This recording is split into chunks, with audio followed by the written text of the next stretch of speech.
자, 그 다음에 87번은 앞에랑 같은 문제인데 조금 패턴이 다르게 나와 있습니다. 지금 일단 식물 A를 보겠습니다. 자, 일단 A가 개화한 것을 동그라미를 쳐볼게요. 자, 개화한 것을 보면은 낮의 길이가 더 길 때 개화를 했습니다. 일단 A는 네, 장일식물이라는 걸 알 수가 있고요. 자, 그런데 세 번째 그림에서요. 세 번째 그림에서 자, 밤의 길이가 이렇게 긴데도 불구하고 중간에 빛을 한번 쪼여줌으로써 개화를 했다. 이 말 무슨 말이냐면 자, 암기가 연속적으로 이렇게 짧아야 되는데 중간에 한번 방해를 받으면 요렇게 하면 여기까지 낮으로 인식을 하고 자, 연속된 암기만 여기만 밤으로 인식을 하는 겁니다. 자, 중간에 잘린 거는 그냥 낮으로 보는 거예요. 자, 그래서 개화를 한 거예요. 그죠? 자, 밤의 길이가 긴데도 불구하고 낮의 길이가 이렇게 짧은데도 불구하고 중간에 한번 빛을 주면 자, 빛을 준 순간까지를 낮으로 인식을 하고요. 연속된 여기 암기를 밤으로 인식을 해서 개화를 했다. 자, 여기서 알 수 있는 거는 자, 뭐가 중요하다? 자, 연속된 암기가 중요하다. 암기가 개화를 결정한다라는 겁니다. 자, 그 다음에 식물 B는요, 지금 보니까, 자, 여기서 이렇게 하면 개화가 안 되고, 개화되는 시점이 보니까, 이렇게 보셔야 돼요. 자, 시간 흐름을. 자, 그러면은 낮의 길이가 점점 짧아지는, 밤의 길이가 길어지는 시점에 개화를 딱 합니다. 이때 다 개화가 돼 있죠? 자, 개화가 돼 있는 걸 보면은, 네, 낮의 길이가 더 짧은 것을 알 수가 있어요. 자, 이건 뭐죠? 네, 단일 식물입니다. 그죠? 여기도 지금 보면은 개화가 다 되어 있는 시점, 여기 같은 거를 지나서 개화가 돼 있는 시점에서 보면 낮의 길이가 더 길다. 라는 거는 얘가 장일식물이라는 것을 의미합니다. 여기는 이렇게 시간을 보셔야 돼요. 아시겠죠? 자, 그래서 A는 장일식물, B는 단일식물, C는 장일식물이다. 이렇게 판단을 하고 문제를 풀면 됩니다. 자, A가 단일이 아니라 네, 장일식물이다. 그 다음에 B는 밤의 길이가 길어질 때, 네, 밤의 길이가 길어질 때, 그렇죠. C는 밤의 길이가 짧아질 때 개화합니다. 그래서 단일 식물은, 자, A는 장일이니까 봄에, 자, B는 단일이니까 가을에 꽃이 필 것이다. 맞죠? 그 다음에 가로 모아서, 자, 요 실험으로 보아서, 자, 개화에 영향을 미치는 요인은 지속적인 암기의 길이이다. 맞습니다. 지속적인, 연속적인으로 바꾸실 수 있고요. 같은 의미입니다. 그래서 답은 5번 해주면 되겠죠.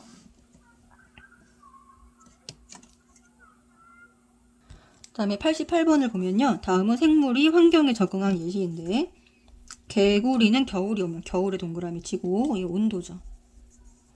자, 근데 가을이 되면 낙엽이 진다. 이것도 온도입니다. 자, 동일한 요인은 온도를 찾으시면 돼요. 자, 국화는 가을에 꽃이 핀다. 자, 꽃이 피고 지는 이런 생식과 관련된 거는 전부 다 온도가 아닌 일조 시간이라고 보셔야 돼요. 추워져서 꽃이 피는 게 아닙니다. 추워진 게 아니에요. 꽃이 핀 거는 일조 시간이 네, 짧아졌기 때문에 짧아질 때 꽃이 피는 것이 국화라는 거예요. 그래서 아니고 자, 가을의 번식도 마찬가지로 일조 시간입니다. 자, 그 다음에 선인장은 이제 수분, 물과 관련되어 있죠. 물. 자, 아열대 지방이 극지방보다 자, 몸집이 크다라고 했습니다. 이게 이제 바로 온도에 적응한 예시가 되겠죠. 그래서 추운 곳에 사는 동물은 네, 몸집이 커지고 말단이 작아진다. 그리고 더운 곳에 사는 동물은 몸집이 작아지고 말단이 커진다. 네, 그거를 꼭 기억하시면 되고요. 그 다음에 고산지대에 사는 사람은 자, 이 적혈구수가 무엇에 적응을 한 거냐면 산소 농도에 적응을 한 거거든요. 그래서 이거는 공기가 사람한테 영향을 준 거죠. 그죠? 그래서 답은 4번이 해당이 됩니다. 자, 89번에 이제 북극여우, 온대여우, 사막여우 이런 것도 나오면은 바로 온도 바로 체크하시고 자, 온도에 대한 요인이 이와 다른 것은 그랬습니다. 철새는 계절에 따라 이동한다. 자, 이건 온도고요. 이것도 온도 맞습니다. 자, 양엽과 음엽은 뭐죠? 양엽, 음엽은 빛의 세기니까 얘가 아닌 게 되겠네요. 빛이 영향을 주는 거고요. 자, 털송이풀도 온도가 맞습니다. 자, 그래서 4번이 아니다. 그래서 요거 하나하나 예시를 따로 물어보진 않는데 이처럼 여러 개 한꺼번에 여기 어디에 해당되는지를 찾아내는 문제가 나오니까 네, 꼭 알고 계셔야 됩니다. 자, 그 다음에 가와 나는 서로 다른 지역에 서식하는 여우의 생김새입니다. 얘가 사막여우니까요. 얘가 더운 곳에 서식하는 것이고 얘가 추운 지역에 서식하는 형태입니다. 그래서 얘는 뭐냐면 몸집의 크기는 자, 작아지고요.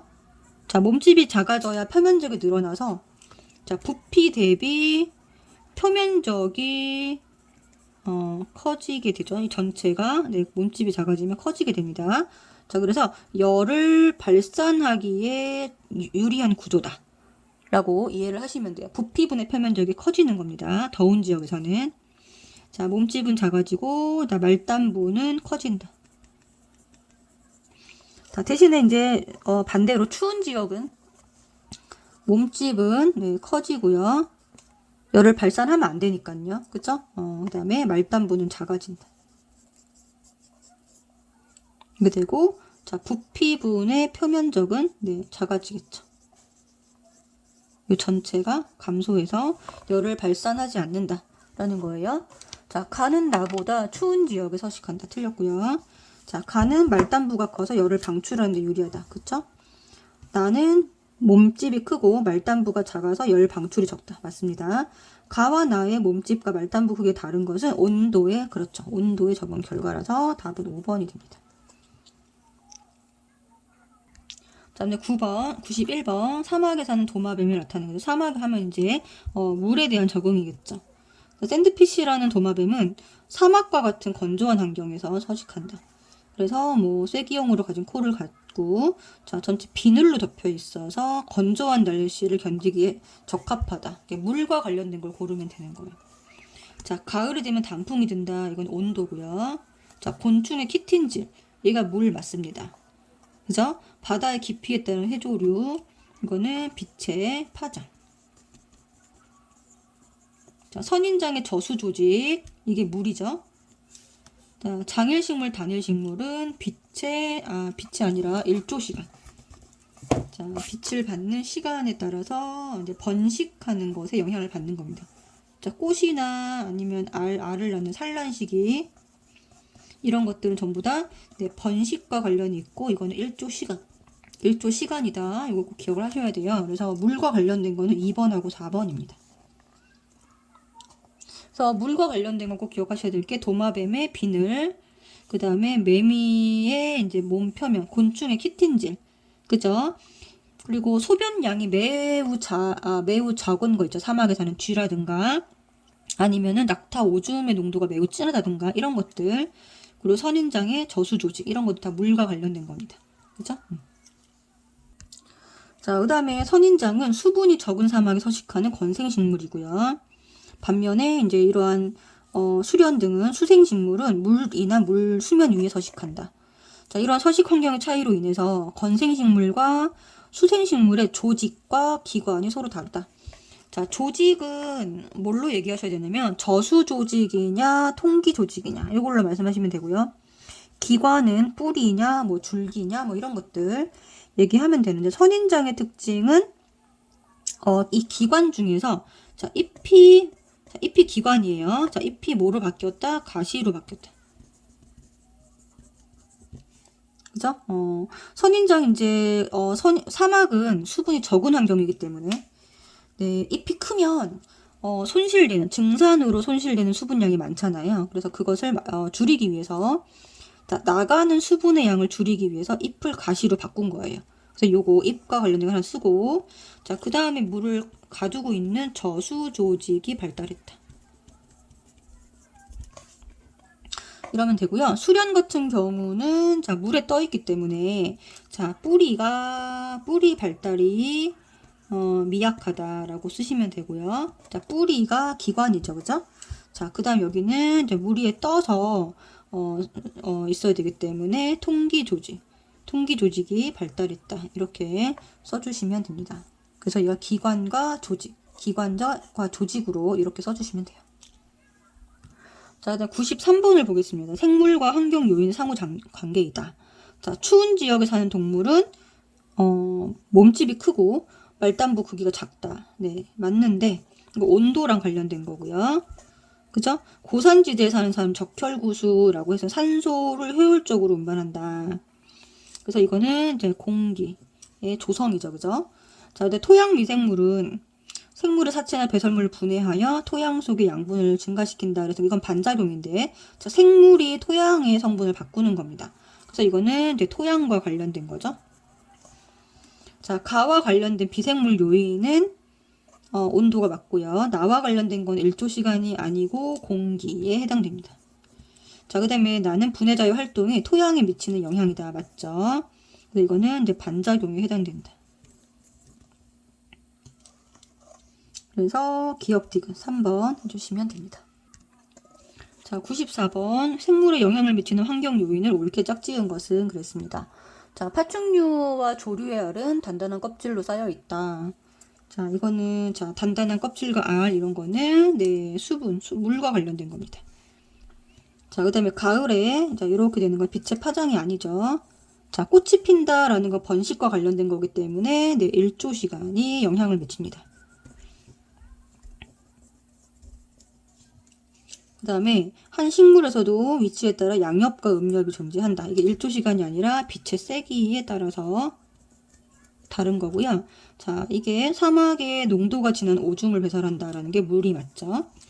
자, 그 다음에 서식지로 이동하는 거는 네, 온도입니다. 자, 그래서 답은 네, 4번. 자, 그 다음 95번을 볼 텐데요. 생물과 환경의 상호관계에 대한 설명으로 옳은 거. 자, 건생식물은 뿌리와 저수 조직이 발달되어 있다. 자, 건생식물은 뿌리가 발달되어 있고요. 저수 조직도 발달되어 있습니다. 자, 그 다음에 잎이 뭐로 변했다? 네, 가시로 변했다. 이것도 해주시면 좋겠죠? 맞고요. 자, 북극에 사는 여우는 북극은 추운 지역이죠, 그렇죠? 사막에 사는 여우보다 몸집이 네, 커야 됩니다. 크다. 그 다음에 나가는 열이 나가면 안 되니까 귀가 작다. 틀렸고요. 공기를 많이 포함한 토양 표면에 호기성 세균이 많이 서식을 하고 공기를 적게 포함한 토양에는 혐기성 세균이 살기에 알맞다. 이거 토양이죠, 그죠? 기억 디귿입니다.